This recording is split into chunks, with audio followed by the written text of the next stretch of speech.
All right, sounds good. So let me just share my screen.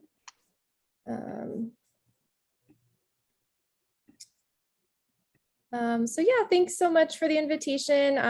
It's great to virtually meet with you all and chat today, and thanks for the great introduction. So yeah, I'll be talking about a couple of studies focused on attention lapsing, language comprehension, and the brain, and kind of trying to study all of that at once in some of this work. So I'll kind of just start by making a really, a general statement about how language processing ultimately depends on specialized processes and also other cognitive processes. And it's really this combination of things that come into play. So in the example of a simple sentence, like the case attracted attention, you could study that from a variety of different levels, right? So you can focus on word decoding, like how is the brain picking out these words from the speech stream? You could focus on semantic processing, like how do you know that it's the case, the legal case, or maybe it's just a really, attention grabbing brief case. You could talk about syntax. This is a well-formed sentence. You could diagram it. You could look at memory, so kind of extending out of the specialized processing into kind of domain general cognitive processing. You need to pull this information from memory. You need to use executive functions to help you figure out the context. So maybe you're talking about a briefcase specifically, and you would use some executive control maybe to suppress the unintended meaning. And ultimately, you do need to have some attentional focus, right? So that's often, it kind of goes without saying in a lot of cases that we assume we're paying attention when we are processing language. And so much so that a lot of times in popular or really prominent models of how language is processed, attention is not often explicitly in the model. So a lot of times you'll have different combinations of these things. You might have a model that really emphasizes word decoding, something like the lexical quality hypothesis, where it really, talks a lot with a lot of support about how important it is to have really good word decoding skills and how that kind of plays into your discourse level language processing. You might also focus a lot on something like suppression ability, but what we kind of assume is that people are paying attention. The problem with that is that people are not always paying attention, and we all know this. We know that, we zone out sometimes. We've all had that experience of reading something and you realize that you've been rereading. Your eyes have been kind of continuing to scan across that same paragraph, but you're not grasping it. What might surprise people is how often that is. So studies that have attempted to put a number on this have found estimates of, if you just ask people, if you interrupt people and ask them, up to 80% of the time, an individual say they're kind of off task, not paying attention. And it's super variable, but that's a lot of the time. And so, so today I want to just talk about some data from a set of EEG studies that kind of test some interrelated hypotheses. So the first being that attentional control, the ability to maintain focus on a task and avoid lapsing, really should be on that list of variables that I was kind of talking about, because it really has an impact on how language is processed and understood. Secondly, that it's possible to use EEG markers, and specifically activity in the alpha frequency band, to track attentional engagement during listening comprehension. And lastly, that the impact of attentional control on comprehension really varies both across individuals. Some people are better than others, but also within individuals over time. So it's a complex factor. So first, I want to just talk a little bit about, how can we study attention during language comprehension? It's a little tricky to pin down. You can't, assign someone to mind wander, to a mind wandering condition. So typically people use self-report measures, where you either have a probe caught lapse where, you're doing a language or other cognitive task, and a probe pops on the screen and asks you, like right before this, were you paying attention or not? Another method would be a self-caught lapse, where you ask people to monitor their own attention and kind of key in if they find themselves mind wandering. Those are both really fruitful ways to look at it, but what it is kind of the unifying thread of the stuff I'm going to talk about today is looking for a possible electrophysiological signature. So is there something in the EEG data that we can kind of pull out and sort of reliably say that, you know, this might be a period of time when people are inattentive. And so the signal that I'm going to focus a lot on is alpha oscillations. So I know you have active EEG programs over at Florida, but for those of you who haven't done a lot of EEG work, this is what it looks like. You've got a participant wearing this cap here. It looks kind of like a form-fitting swim cap with those little white dots or little plastic discs. That's what's picking up the signal. And basically it's just picking up electrical signal that is on the scalp, amplifying it. And then what you get on the right is what the output looks like in real time. So you can kind of track brainwave activity in real time. The real strength of this method is that it's very precise in terms of timing. So you're going to get the activity coming out, you know, millisecond by millisecond. And so just a super quick explanation of how you go from that picture to alpha oscillations, which I'll be talking about in a moment. So any complex signal could like this. So this on the top here is, you know, fake data, but this might be along the lines of what you would get with EEG. And the idea is any signal is a combination of a bunch of different sine waves. So the idea would be you can take this top signal and break it down into the bottom signal, where you have this kind of high-ish amplitude, slower wave, plus this slightly faster. So you can see there's more cycles happening, middle wave, plus this lower amplitude, higher frequency wave. And so the idea would be if you add these all up, basically you get that complex signal at the top.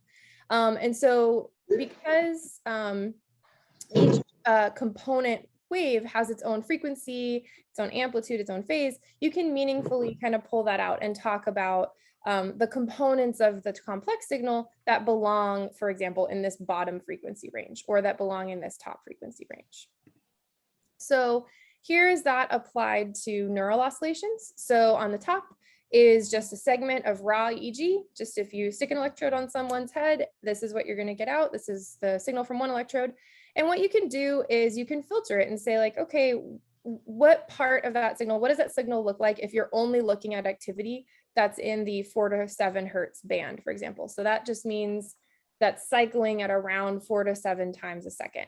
And you get that same time series above, except it looks like this. You've basically just got rid of all of the other activity at other frequencies. Same thing with alpha activity. You can take that same signal, filter it, only look at the frequencies happening in the 8 to 12 hertz band. This is slightly faster. And then on the bottom is gamma band. And these aren't totally arbitrary. I picked these 3 as examples because they're 3 really commonly studied frequency bands in cognitive research with EEG. And I'm going to be focusing in on that middle one today, alpha. And the reason why I'm going to focus on that is alpha has a really, really long track record being studied in relation to attention. So this is one of the earliest figures I could find, at least on alpha rhythm. This is the signal from one electrode site from a recording. It's actually the first author on this 1934 paper recorded himself. And this is what you get when, so this little C means that his eyes were closed. Open means he opens his eyes. So even if you're not an EEG researcher, even if you don't do a lot of neural oscillation stuff, you can kind of just see that something happens in the middle here, right? Like this signal looks a lot different than this signal.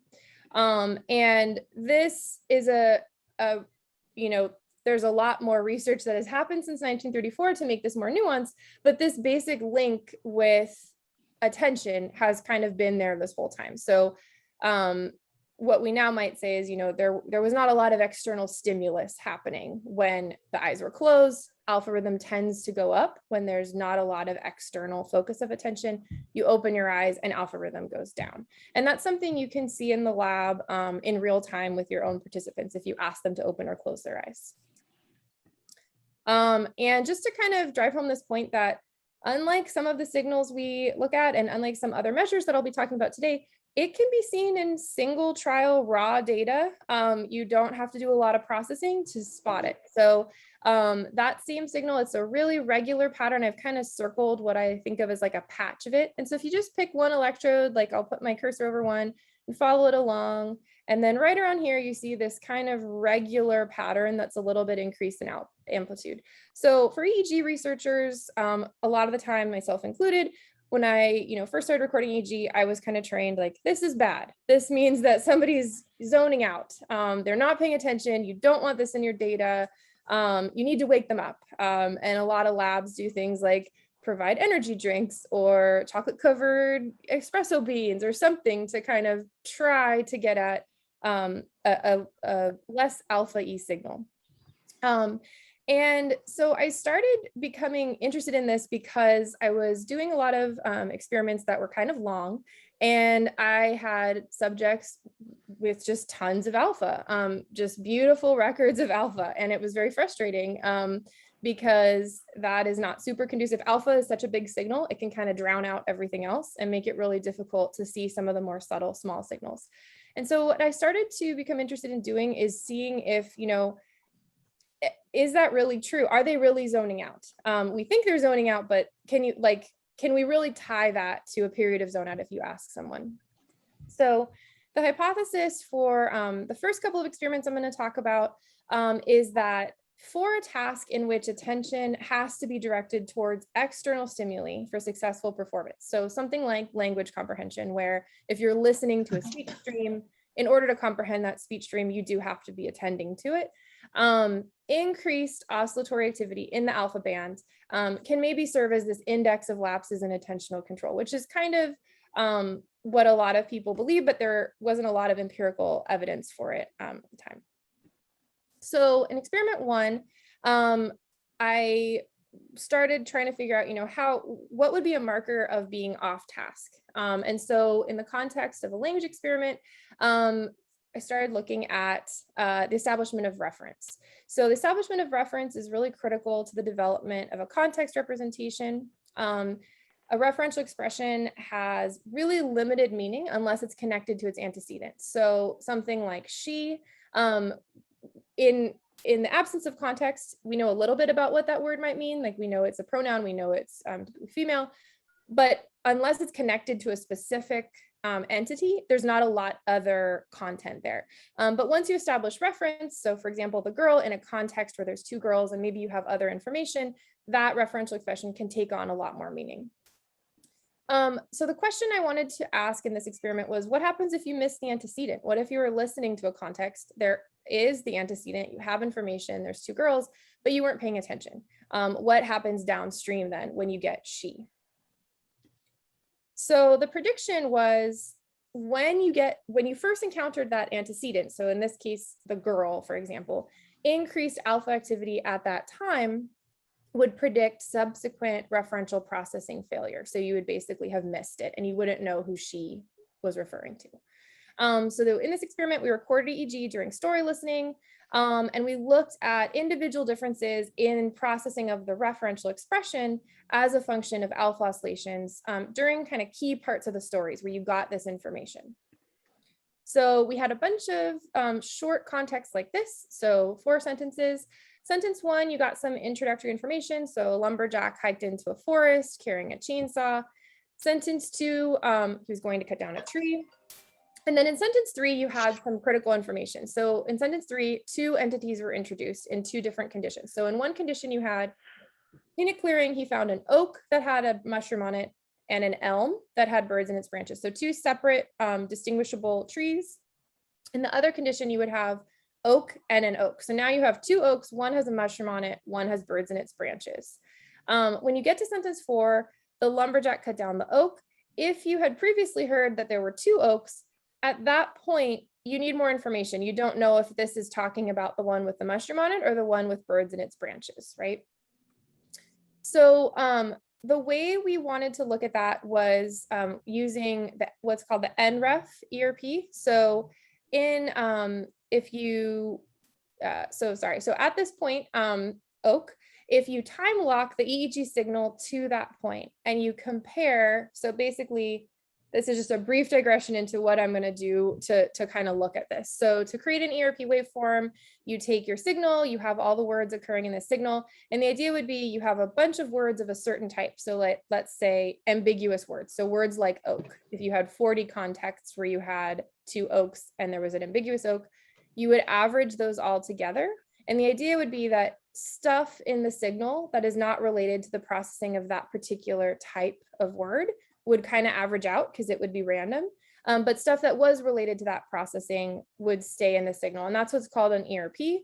So in this case, it's called an NREF effect. And I can show you an example of that. So this is what happens when you do that. So if you average across a whole bunch of instances of ambiguous, referentially ambiguous words versus unambiguous words, you get this negative deflection. So negative here is plotted up. For ambiguous words. So the red line is basically this increased amplitude when you have 2 oaks and you hear oak and you don't know yet which one someone's talking about, versus there was only one to begin with and it's not referentially ambiguous. So the question then was, if on average for a person, they just tended to be lapsing, or well, I'm inferring that if they tended to have increased alpha, if alpha really does have to do with lapsing, with not paying attention, what would happen if they tended to have a high alpha when they were hearing the critical information about there being 2 oaks, or pre-ambiguous is what I'm kind of calling it, or the pre-unambiguous. So that might look something like this, like a high patch of alpha versus a low patch. So we divide people up based on what's happening at the antecedent, what happens later downstream. So this is the low alpha group. So alpha here is plotted. So this is a time frequency representation of the electrodes at the back of the head where alpha activity tends to be maximal. Although in this study, it was pretty widespread. And basically frequency here is on the vertical axis. The rectangle here is highlighting the alpha frequency band. So you could see cool colors basically mean that during that sentence 3, in the ambiguous condition, this group of people tended to have low alpha. And what you see is at sentence 4, they show this big difference. And this is basically showing that they are indeed tracking that this is an ambiguous sentence, and they show this processing difference. The high alpha group, so this is the group who tended to have a lot of alpha when they were listening to those ambiguous sentences in sentence 3. Downstream later, that effect is pretty much gone. They just, and the implication would be they don't know that it's ambiguous. These 2 conditions are not different from each other at all if you don't know that the ambiguous one is ambiguous, if it's just being processed as an isolated sentence is the implication. So we found that this effect was specific to sentence 3. That same relationship didn't hold for alpha oscillations measured during sentences 1 or 2. That was the critical information was only in sentence 3.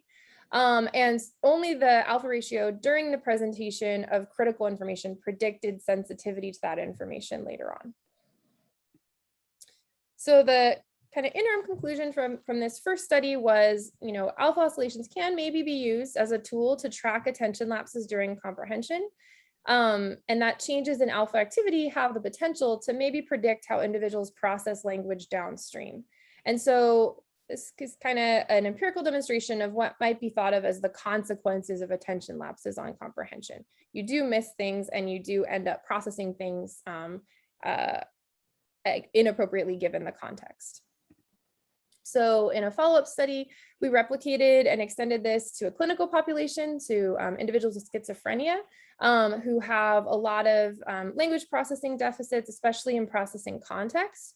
And in that study, we showed that attention lapses are particularly detrimental to context processing for patients with schizophrenia. The idea being if you already are kind of having some difficulties maintaining the context over time, even a very brief lapse can have really detrimental effects to your ability to kind of relate words to the incoming context.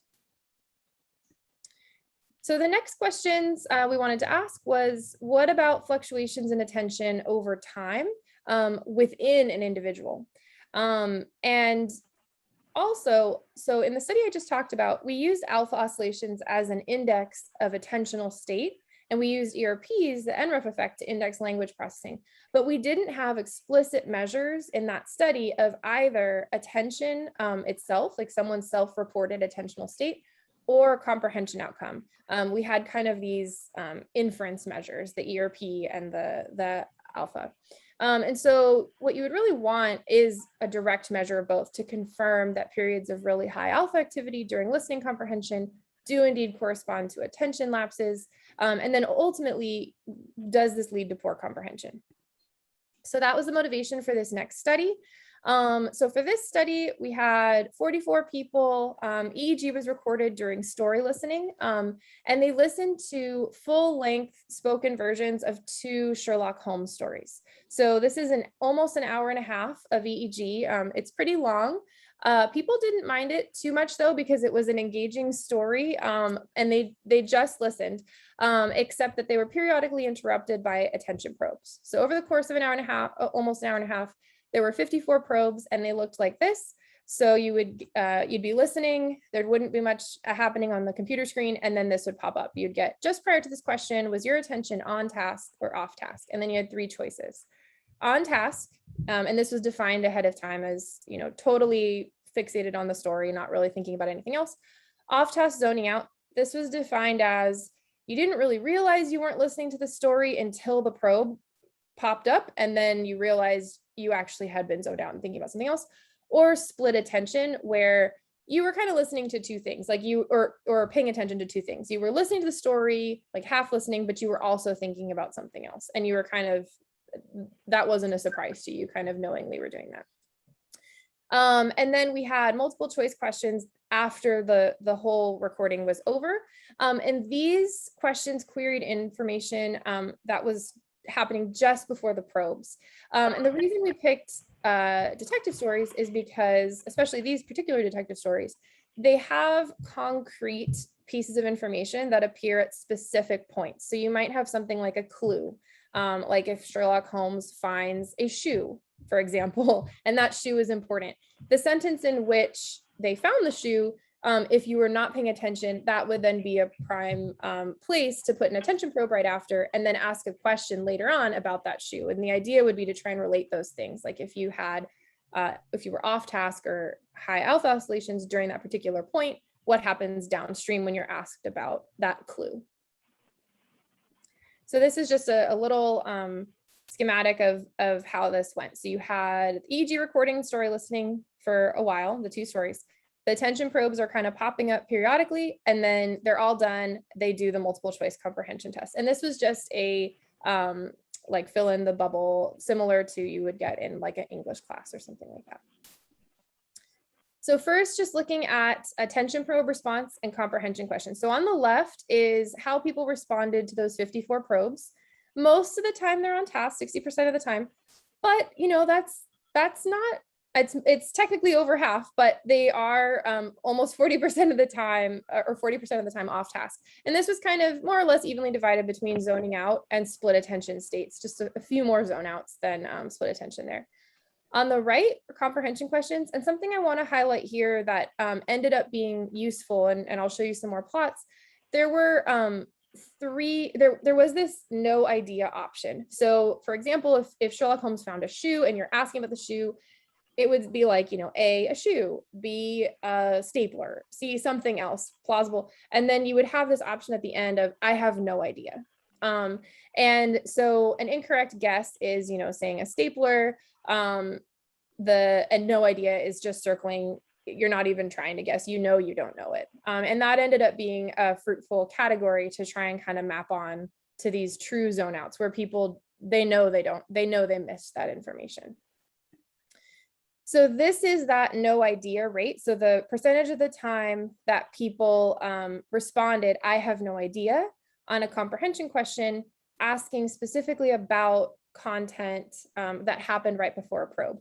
So what you can see is when people were on task, when information was presented, they didn't respond, I have no idea, very often. It was only 10% of the time. That rate goes significantly up for both zoned out and split attention states. So even though people think they are half listening, they should be getting this stuff, they are pretty likely, just as likely as a zone out, to then later say, I have no idea, when they're split in a split attention state. And so next what we wanted to do is look at the neural activity. So focusing in again on, alpha activity, 8 to 12 hertz oscillations. And the method I used here is, I didn't name this, it's called BOSC, which stands for better oscillations. And the reason it's called that is it's a method that just takes whatever time window you want and outputs a percentage of above threshold activity. A lot of methods that look at frequency require you to define a very specific time window. But the thing about attention lapses is if a person answered yes, I was off task, I was zoned out, we don't really know like how long, for a few seconds, for several sentences, for the last 5 minutes. And there's not really any particular reason to think that that would line up in a very specific way across probes. And so what we did was take a pretty long chunk of time, 5 seconds, which is spanning a couple of seconds or a couple of sentences prior to the probes, and just say, what is the percentage of above threshold alpha activity in that couple of sentences worth of activity prior to the probe.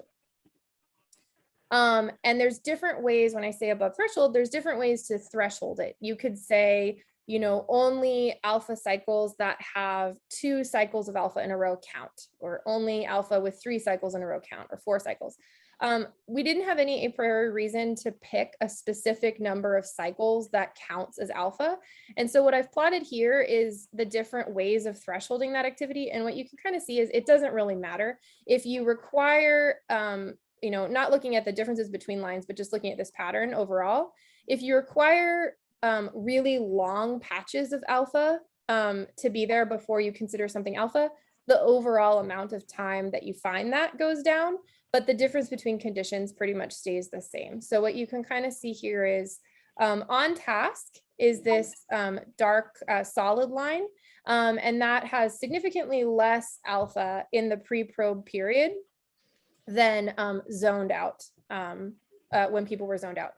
Interestingly here is on the previous slide, I showed you how people were not doing particularly well on the comprehension questions, regardless of whether they said they were zoned out or split attention. The brain measure kind of distinguishes between those two things. So according to the alpha measure, people in a split attention state are looking similarly to people in an on-task state. And I'll kind of come back to that in a minute, but this is really capturing those true zone out periods where people say they didn't even realize they were zoning out until the probe surprised them. That's where you get this increase in alpha.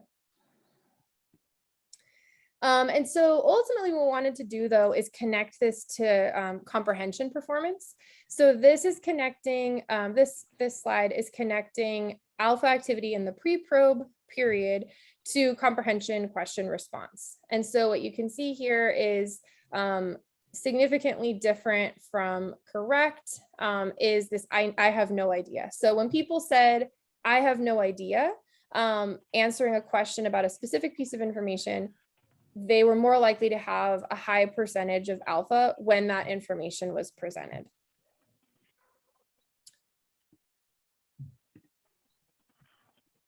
So the results connect participant reported lapses of attention during story listening to EEG measures of alpha activity, and then they connect those to comprehension outcome.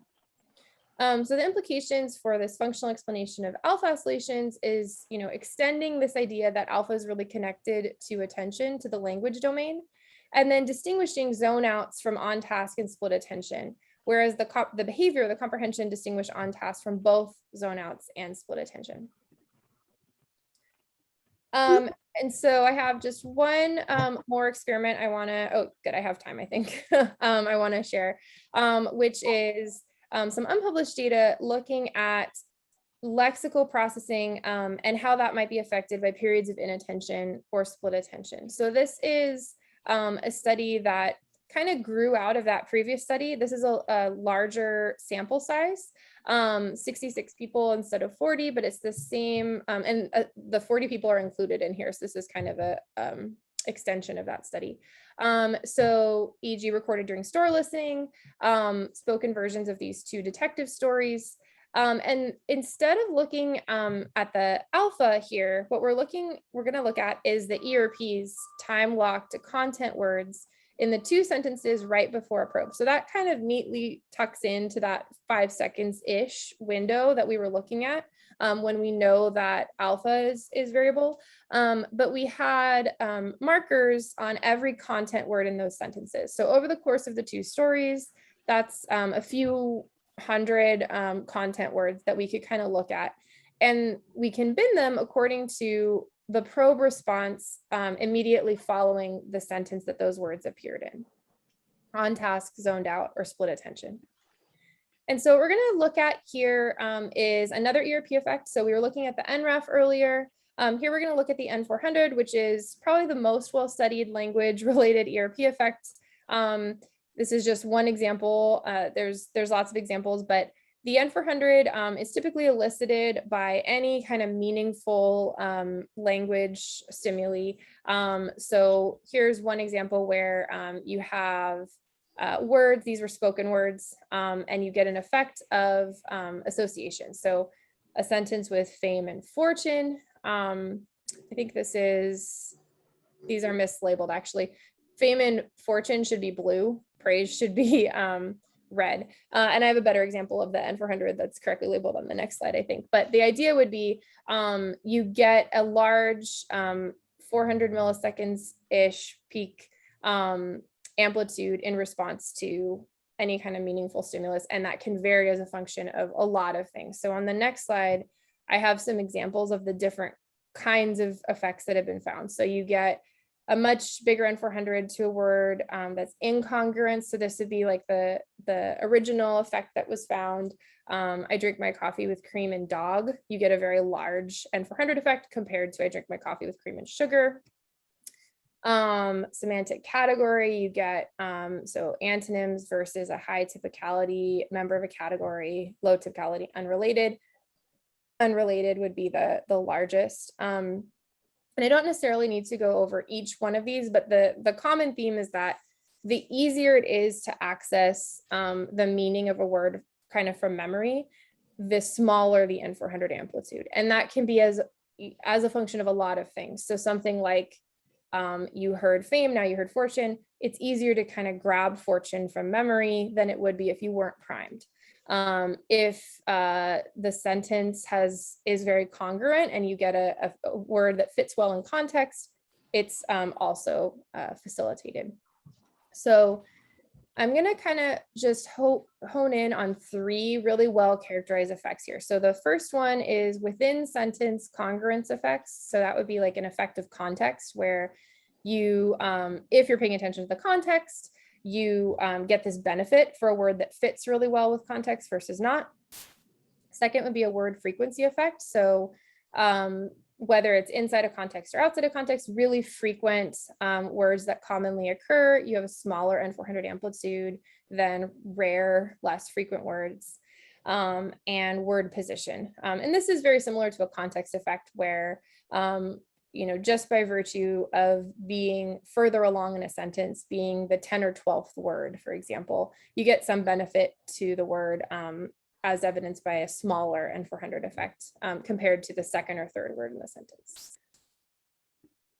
And so the goal here is to leverage well-characterized N400 effects like those to investigate lexical processing during periods of inattention and to really try and focus in on possible differences between zone out states or split attention states, or whether those things are the same. Are you just as off task when you think you're half on task as when you're zoned out? Was one question I was really interested in. So I selected, word frequency as kind of what might be considered a low level factor. It's just a function of, it's independent of context. And then something like a sentence context effect or a word position effect is a slightly higher level effect where you have to be paying attention to multiple words or a larger context. So one question would be, you know, how do fluctuations in attention affect these so-called low level versus high level effects, or do they affect them both equally? So here's the results for word frequency effects. So this is just binning, you know, it's a couple of hundred words in the end in each bin. So I've kind of bin them as low frequency words versus high frequency. So really common, really rare words versus really common words. These are just 3 midline electrodes. So CZ is kind of the middle of the head. FC is slightly more frontal. PZ is slightly more posterior. And so on the left column is on task, the right is zoned out, the middle is zoned out, the right is split attention. So overall, there's a main effect of word frequency, where if you just look at like the on task ERPs for a second, the low frequency words have the increased N400 compared to the reduction for the high frequency. That's kind of what you'd expect. That's like a standard frequency effect. What you can see just visually is that is largely attenuated when you're zoned out or when you're split attention. And actually, so those factors, the frequency and the attentional state interact. If you kind of follow this up, they're actually, I mean, it's a small effect in the zoned out state, but it is present, it's significant. The split attention state is actually the one that has no significant effect here. So just kind of hang on to that idea as, you know, even when people think they're kind of doing a good job of listening to, you know, paying attention to multiple things, maybe not. Word position effects. So this is looking at words in the second and third position. So just the second and third words in a sentence, regardless of how well they fit or what frequency they are. Words 4 and 6 and words 10 and 12. And so in the on task, and actually in all 3 attentional states, you actually do get word position effects. They are significantly bigger in the on task condition. So if you look, the words 2 and 3 has the largest amplitude here. Then you get a little further down in the sentence, in the middle, and then towards the end of the sentence, presumably sentence or word position 10 and 12. These effects are small, but also there in both states, and the stats bear that out. And then this is a context effect. So these are words that were more or less expected. And I assessed that using a model of lexical surprisal, which kind of takes into effect the larger context and how well a word is fitting or can be expected based on that context. And so you can get a surprisal value for each word if you kind of feed your text into that parser. And it essentially boils down to a context effect. So how sensitive are you to context? These would be kind of the unexpected, and on task, you could see a large amplitude here, expected. And so this context effect is only present in the on task condition. And so this, I would say, is what I was trying to use as the more high level processing. So if lexical frequency was kind of low level, it's smaller, but still there in the other, the attention conditions. This is the higher level effect where you need to have been paying attention to the context for something to be expected or unexpected. And Megan, then, sorry to interrupt. Maybe a couple of minutes still. Yeah. 5 minutes, yeah, just to let you know. Thank you. That's perfect, actually. This is just lining up those different effects. So these are difference waves. So if you take, on this previous slide, if you take the larger amplitude black line, subtract from that the red line, that would be the difference wave. And so for on task in black, you can see that when you do that in all, low level and high level effects, the on task condition is the largest. But in the lower level, the frequency effect in particular, you do still see some effect for even when you're zoned out, you're a little bit sensitive to lexical frequency. So I'm just about wrapping up this study. This is just a kind of a table to remind us. So on task, basically you show low level effects and high level effects.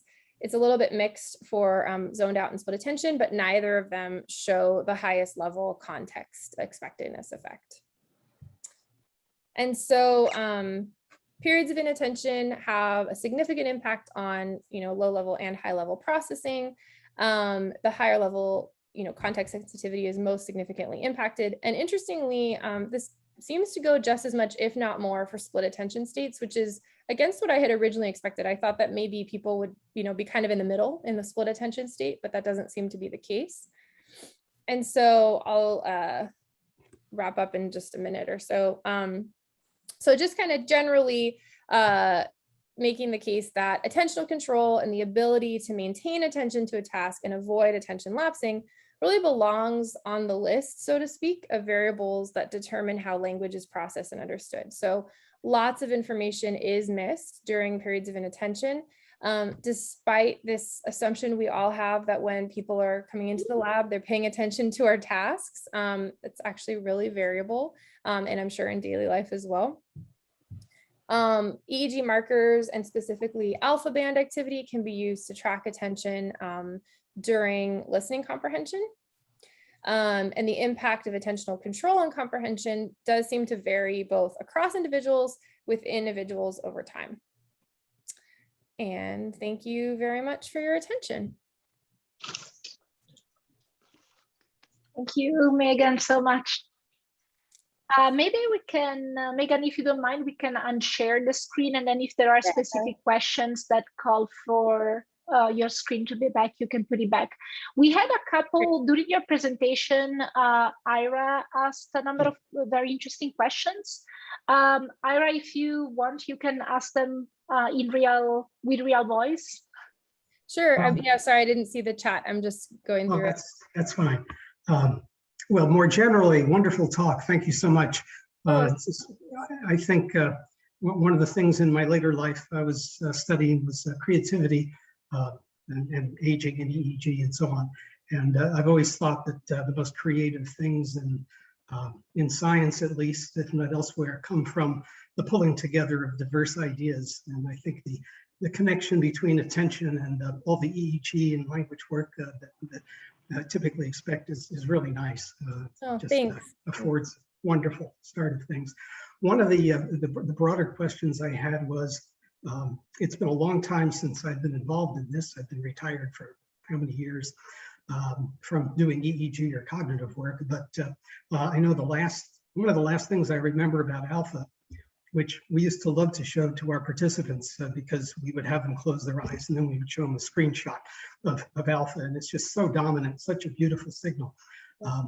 But the distinction between so-called high alpha and low alpha, between the roughly 8 to 10 and 10 to 12, if I recall, at least some people have made something of some of it being kind of true lapses of attention, and the higher, if I remember, more like you're doing internal processing rather than external processing.